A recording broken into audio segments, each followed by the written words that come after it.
Achiever's 9 Bands recording is copyright, published by Forever Grace Books Publication, a unit of Cy Grace Foundation Trust. Achievers 9 Bands IELTS Listening Tests. Practice Listening Test 6. Turn to Section 1 of Practice Listening 6. Section 1.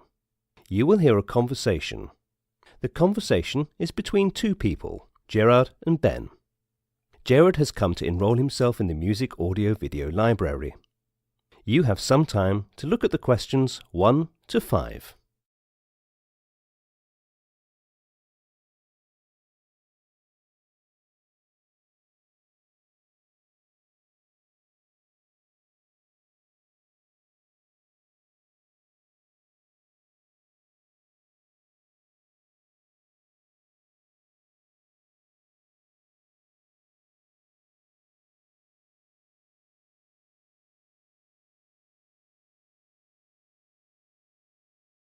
You will see that there is an example which has been done for you. The conversation relating to this will be played first. Hi, good morning. I've come here to get enrolled in your music audio video library. Yeah, sure, I'll guide you. First you will have to fill the application form. Do you want me to fill in the form right now? Yes, if you may, please. Not a problem. The application is just a formality. You have to just fill the basic information and your signature. Please guide me in filling up the form. Yes, of course. Tell me your name, full name. Gerard Thomas Butler. GERAD THOMASBUTLER.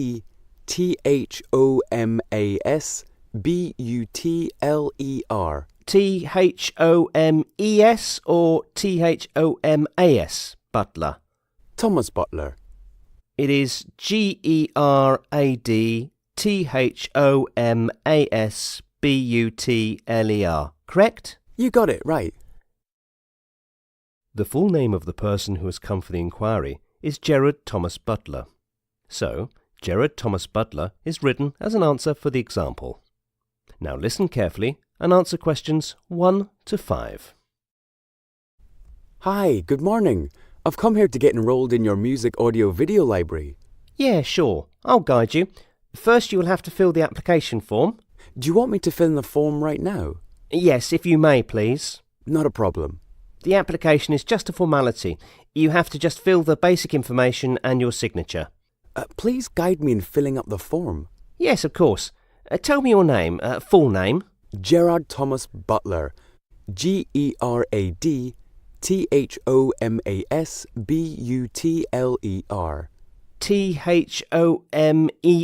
or THOMASBUTLER?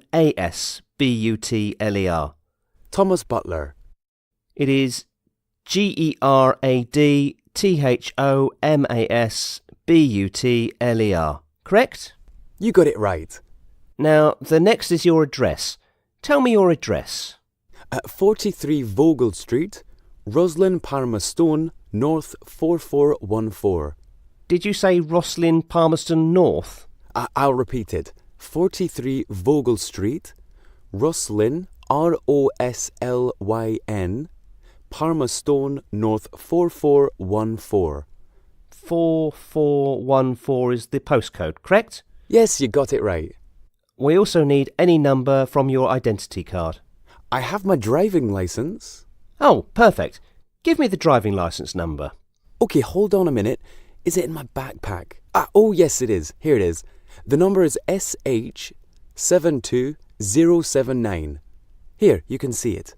Okay, great. Now tell me your date of birth and year. 25th of August 1990. And can I have your phone number? Do you want my professional and personal numbers, both? Yes, we need both, your personal and professional phone numbers. My personal number is +44 09654 3424, and my professional number is +44 0958 48298. So, we've done the basic and imperative part, but I have a few more questions for you. Not a problem. Now look at questions 6 to 10.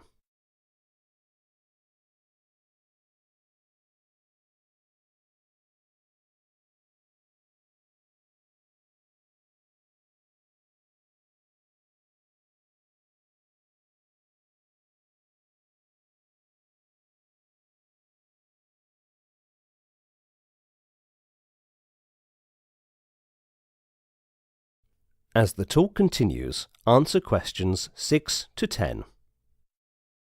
What kind of music do you like? Can I have a look at your brochure? Yes, please, here it is. Actually, I'm interested in all kinds of music. It all depends on my mood, but I have an inclination towards dancing numbers. And sometimes I prefer soft music instead of hip-hop. This is because my parents love soft, calm music. And at times I get melodramatic because the light music makes me carefree. Anything and everything, music is favourite to me. What else do you prefer? I'm very fond of music shows. Some include new upcoming artists and some who are veterans in the field of music. Also, musical plays are fascinating. Recently, I got the opportunity to witness an outstanding musical show based on a comedy theme. That's great. So now all the formalities are done. You just have to sign, and last but not least, we did not discuss about the membership fee. Where do you want me to sign? Oh yes, here it is. This is the place where you have to sign. And about the fee, that will be $30 non-refundable. Here's the fee. Now, you are our member. When will I get my card? That will take almost 3 to 4 days. We'll give you a call as soon as it's ready, and you can come and collect it the next time you visit. Oh, can I borrow some of the music albums right now? Yes, of course, but you have to return them after every 15 days. OK, I'll have a look around and take a few of them. All yours. Enjoy. That is the end of section 1. You now have some time to check your answers.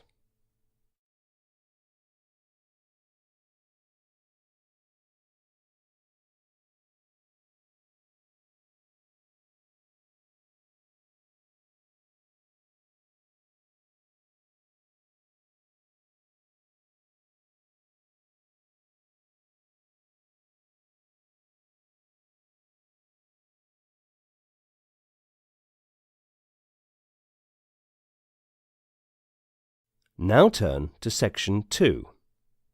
Section 2. You are going to hear a radio talk related to basic features of dolphins and their common behaviour. The talk will be beneficial for the people who love animals and birds. First look at questions 11 to 19.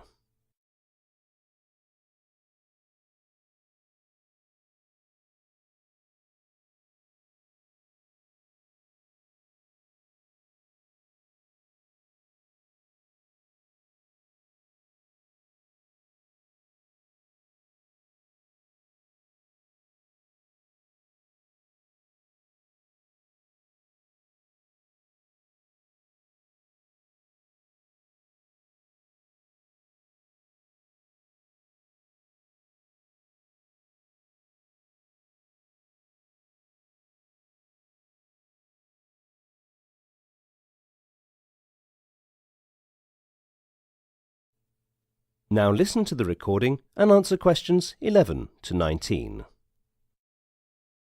Dolphins are cetacean mammals closely related to whales and porpoises. There are almost 40 species of dolphins, 17 in general.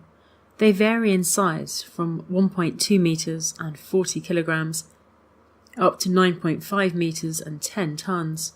They are found worldwide, mostly in the shallower seas of the continental shelves, and are carnivores, eating mostly fish and squid. Some of the senses are either reduced or absent in cetaceans or fail to function well in water. For example, it appears from their brain structure that toothed species are unable to smell. Baleen species, on the other hand, appear to have some related brain structures, but it is not known whether these are functional. It has been speculated that, as the blowholes evolved and migrated to the top of the head, the neural pathways serving sense of smell may have been nearly all sacrificed. Similarly, although at least some cetaceans have taste buds, the nerves serving these have degenerated or are rudimentary. The sense of touch has sometimes been described as weak too, but this view is probably mistaken.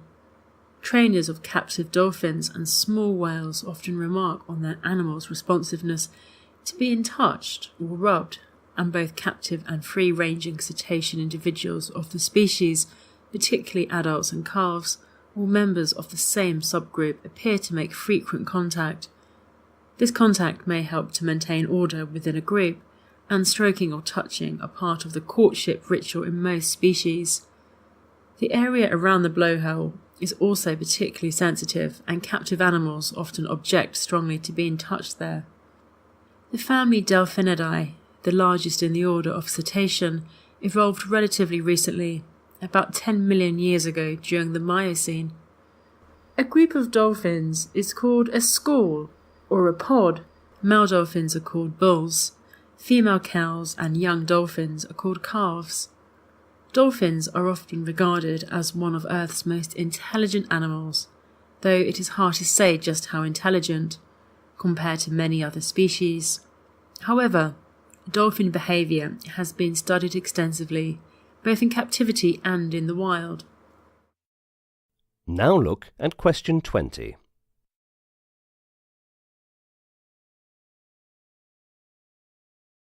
As the talk continues, answer question 20. Dolphins frequently leap above the water surface, this being done for various reasons. When travelling, jumping can save the dolphin's energy, as there is less friction while in the air. This type of travel is known as proposing.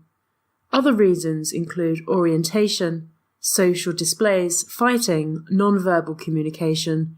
Dolphins show various types of playful behaviour, often including objects, self-made bubble rings, other dolphins or other animals. When playing with objects or small animals, common behaviour includes carrying the object or animal along to other members of the group, or taking it from another member, or throwing it out of the water. Dolphins have also been observed harassing animals in other ways, for example by dragging birds underwater without showing any intent to eat them. However, playful behaviour that involves other animal species with active participation of the other animal can also be observed. Playful human interaction with dolphins being the most obvious example.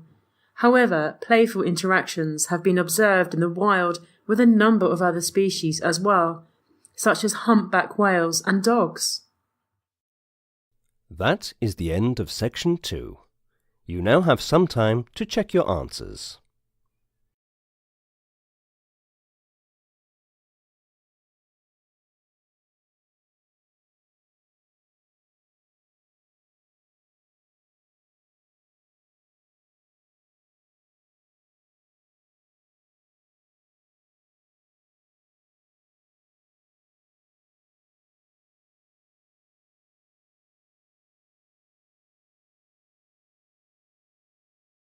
Now turn to section 3.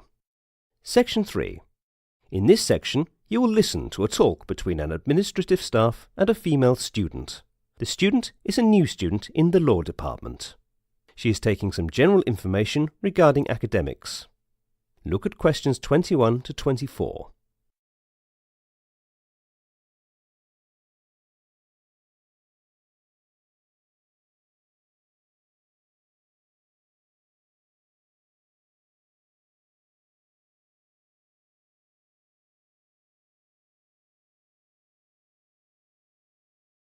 Listen to the conversation and answer questions 21 to 24. Good morning. May I come in? Yes, you may come in. Can you please guide me? Where is the Law Department office? I have been searching it all over for a while, but could not find the Dean's office. Actually, you are in the correct building. I will give you the exact directions. Thank you so much. Are you a new student? Yes, I am a new student, so I was hoping if somebody could guide me. Well, I am from Law Department. What do you want to know? Almost all the basic information about academics. What is the schedule of the lectures? Well, as you must be aware that law as a whole has many subjects under it. So all law subjects are taught 3 days a week, Tuesday, Thursday and Friday. And what are the timings? Tell me one thing, didn't you buy the brochure where you can find all kinds of information? I went to buy the brochure but reached late and the window was closed. Yes, it is not open all day. There are some timings. Morning 10 a.m. to 12 p.m. and evening 4 p.m. to 6 p.m. Oh, I was not aware of the time schedule. Never mind, the lectures start in the morning at 9 a.m. to 4 p.m. Lunch break is from 1 p.m. to 2 p.m. The time schedule seems to be very hectic and my home is not near, so a lot of time will be wasted in travelling.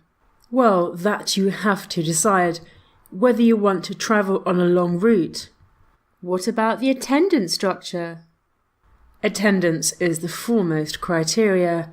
We expect not less than 80% attendance because our department maintains strict discipline for that. This is a strict rule. Is it mandatory?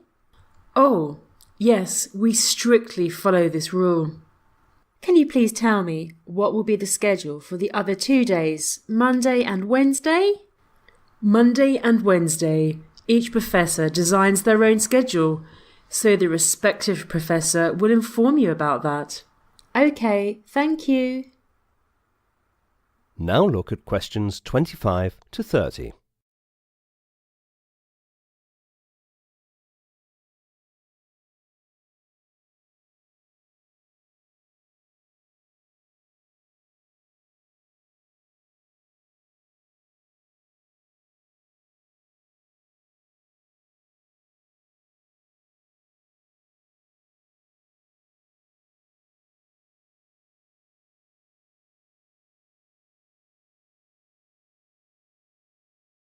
As the talk continues, answer questions 25 to 30. So, something else you want to ask? Oh, yes please. Do I have to do research work? Yes, you have to do the research work. Can you guide me what kind of research work is to be done? You will be given a particular topic related to your subject on which you have to give a presentation in your class. Only to my class or to the other batches also? That depends on your subject's professor. And for how long do I have to speak? Almost for 15 to 20 minutes. That's okay. It's neither long nor short. And also you have to make a file on that topic and give it to your professor so that you can get marks for it. Oh, yes, marks are very important. You have the liberty to choose the topic on which you'll give the presentation, and the word limit is 2,000. Great, I already have a topic in my mind. You also have to give an exam. An exam? Yes, because your assessment will be based on that exam. Can you guide on what topic should I start preparing? You will be given the topics when you join the classes. Can I take books from the library? Yes, you may.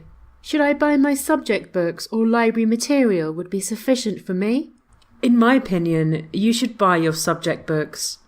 What about the placements? We focus a lot on that part and we train our students in such a way that everybody is placed well in one or the other organisations.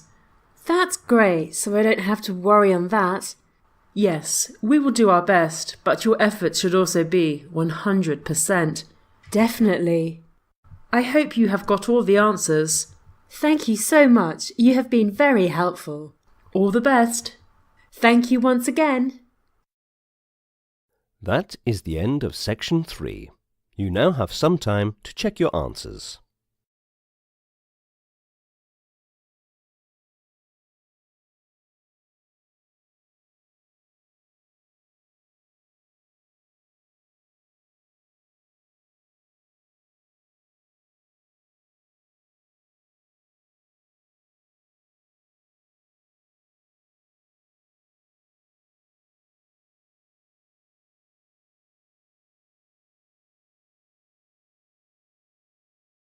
Now turn to Section 4. Section 4. You will hear an extract from a talk given by a media manager from the Archaeology Department. The talk is related to the history of Antarctica.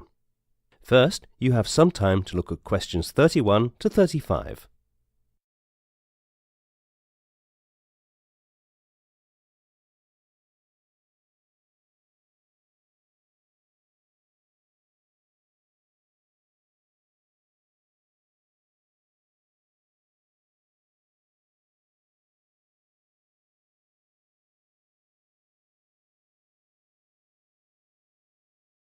Now listen carefully and answer questions 31 to 35. Antarctica has no indigenous population, and there is no evidence that it was seen by humans until the 19th century. However, belief in the existence of a Terra Australis, a vast continent in the far south of the globe to balance the northern lands of Europe, Asia and North Africa, had existed since the times of Ptolemy, 1st century AD, who suggested the idea to preserve the symmetry of all known land masses in the world. Even in the late 17th century, after explorers had found that South America and Australia were not part of the fabled Antarctica, geographers believed that the continent was much larger than its actual size. Integral to the story of the origin of the name Antarctica is how it was not named Terra Australis. This name was given to Australia instead, and it was because of a mistake made by people who decided that a significant landmass would not be found further south of Australia. Explorer Matthew Finders, in particular, has been credited with popularizing the transfer of the name Terra Australis to Australia. He justified the titling of his book, A Voyage to Terra Australis, 1814, by writing in the introduction, "There is no probability that any detached body of land, or nearly equal extent, will ever be found in a more southern latitude. The name Terra Australis will therefore remain descriptive of the geographical importance of this country and of its position on the globe. It has antiquity to recommend it, and having no reference to either of the two claiming nations, it appears to be less objectionable than any other which could have been selected." Now look at questions 36 to 40.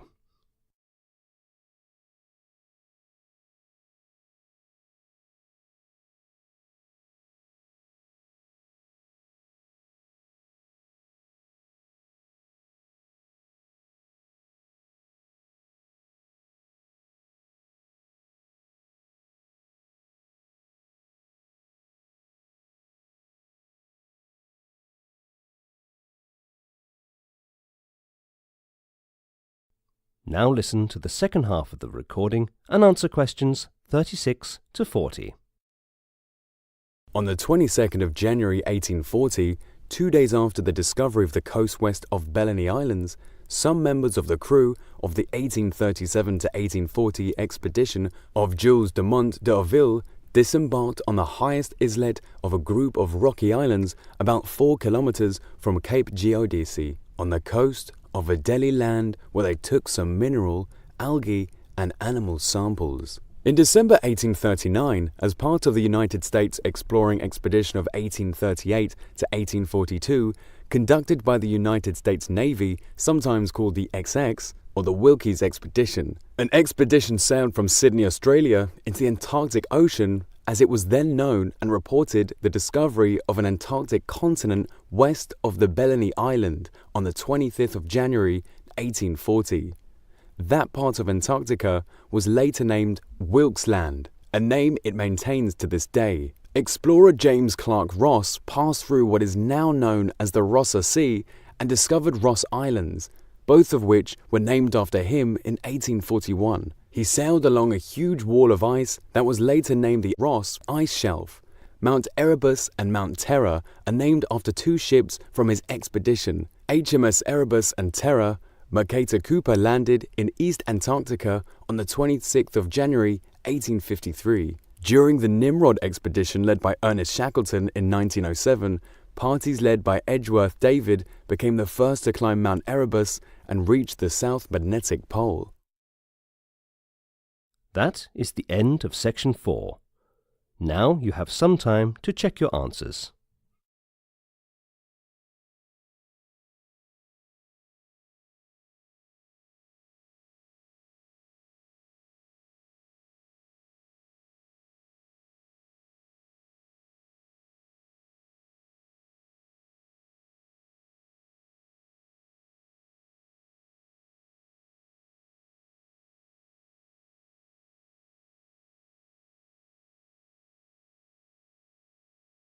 That is the end of practice listening test 6.